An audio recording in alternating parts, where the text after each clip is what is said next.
Hi, my name is Bill Buppert. I'm an Appleseed instructor, one of 4 presently here in Arizona, and we're hoping that young Nathan becomes an Appleseed instructor and hits the trail after he makes rifleman. But of course, he doesn't have to make rifleman to don the orange hat, which is our instructor and training status, to do what we call hitting the Appleseed trail. Appleseed is a marksmanship and history project. Some would say, well, it's a history project with a marksmanship component. Some would say it's a rifle clinic with a history component. Well, any way you shake it, what we basically do is we teach you how to take a rifle and use it in standing, prone, and sitting on 25-meter Army qualification tests that are modified. And we run you through a 2-day rifle clinic. Sprinkled throughout that clinic, what we have is we have a variety of training instruction for you on your rifle, but also we tend to take breaks, and during those breaks we talk about the 3 strikes of the Revolution on April 19, 1775 that sparked it. We're talking about the American Revolution, we're talking about the Declaration of Independence, we're talking about that savage 8-year war from 1775 to 1783 in which we fought the United Kingdom to get their yoke off of our necks and become an independent nation. Now, Nathan asked me to talk a little bit about the history, and I'm going to talk about that in a way that you probably won't get at a conventional Appleseed, and that's you cannot know where you are until you know where you've been.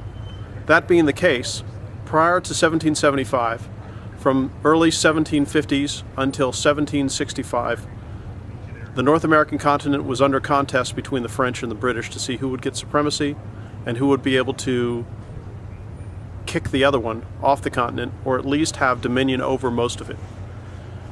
Without that war having taken place, I would submit to you that the Revolutionary War, which started April 19th, 1775, would not have taken place. Now, why would that be? There's 2 important factors among many to consider.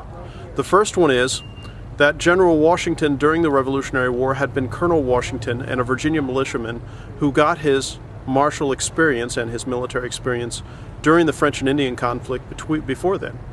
The second factor, and it may be more important than the first one I just mentioned, is that during the Revolutionary War, they were basically fighting not only for dominion of themselves away from the crown, but because of onerous taxes and regulations that were put upon them as the colonists at the time.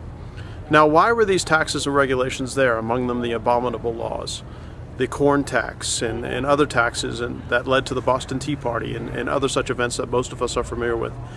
It's because the United Kingdom and the Crown said, as a result of us giving you the land that the French had formerly had during the French and Indian Wars, and the tremendous cost to the British Crown of doing that, we're going to make sure that you pay your fair share.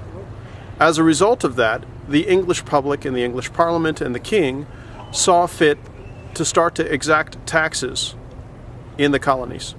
Now, it has been said in some history books that the English colonies at the time in North America may have been, in the history of mankind up to that point, one of the freest and most autonomous colonial collectives or provinces, whatever name you want to use for the subsidiary element of the crown that they were the freest and most self-determined autonomous colonies in the world up to that point.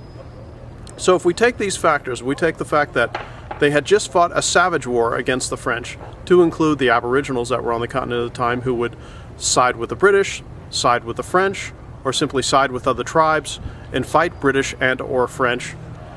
You look at the military experience, you look at the taxes. All of these things led to that point that came to a head on April 19, 1775 at Lexington and Concord to give us that shot that was heard around the world. That shot that, of course, led to that 8 years I discussed, and eventually to the formation of what we call these United States of America. Anything else, Nathan? I think that's great. Okay. Now, why is rifle marksmanship important? Rifle marksmanship is important because if you have riflemen who can deploy, basically you have a 500-meter envelope of distance. Now, there are weapons out there that have a distance that's more than that, like 800, 1,400 meters. What we teach to is 250 and 500 meters on a 25-meter modified AQT. Now in Appleseed we do known distance shoots on occasion at ranges, but what we find is that we can't get as many AQTs done and we can't get as much training done simply because of the time it takes to walk down from the firing line to the range to check targets and such. So we found the most efficient way to use that 2 days is to do the 25 meter modified AQT. Now the rifleman in history has had some momentous effects on either freeing people or enslaving people. In this case we're interested in freeing people. There's an apocryphal story from World War II that just before World War II, the German foreign minister went to Switzerland and he talked to what was basically the militia field marshal, the militia commander in Switzerland, who was in charge of all the militia in Switzerland, numbering approximately 500,000 folks. Now you got to remember that today and then, the Swiss have 10,000 firing points.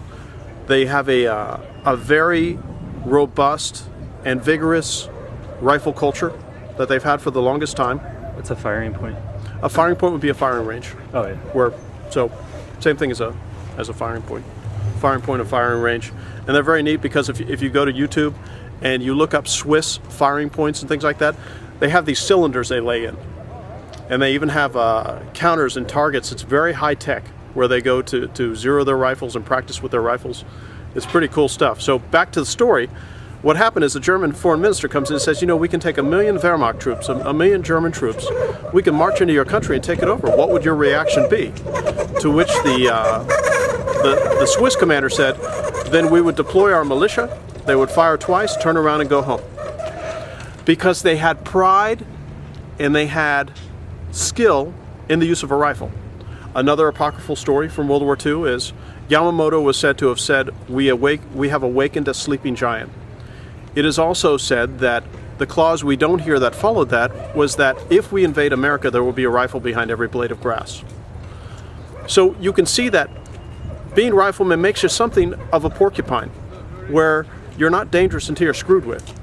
But if you're screwed with, then being that porcupine, you're going to make sure that whoever has put you in the hazard or treated you in a fashion that you dislike, that you can respond to that in a way that would provide them an incentive not to do it in the future.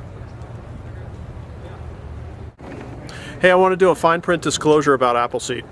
Appleseed is not an organization that is training militias. Appleseed is not an organization that's trying to get everybody riled up so that they take up arms or tarring and feathering devices or pitchforks and march on their state capital or their national capital or anything like that. We want people to become able riflemen because we do think that able riflemen and an armed citizenry is a key cornerstone of liberty and freedom and the maintenance thereof. I'm often asked the question as an Appleseed instructor and my involvement here in Arizona, well, what does firing a rifle and learning that history have to do with what's happening in America today? I would tell you that it's part of the Appleseed tradition and what we're trying to do with the program, where we don't talk about the events that are occurring today because we don't think they're relevant to the program that we've got, that we're trying to promote ourselves. What we're trying to promote is two things. We're trying to promote good rifle marksmanship, and we make it a family affair. The second thing we try to promote is we want people to grab that memory that is in the memory hole, that memory that is lost now, and know that at one time freedom meant something. And freedom meant something where people were willing to put, as we've heard the old adage, their fortune and their honor and everything else on the line to do what they thought was right for their own freedom and liberty.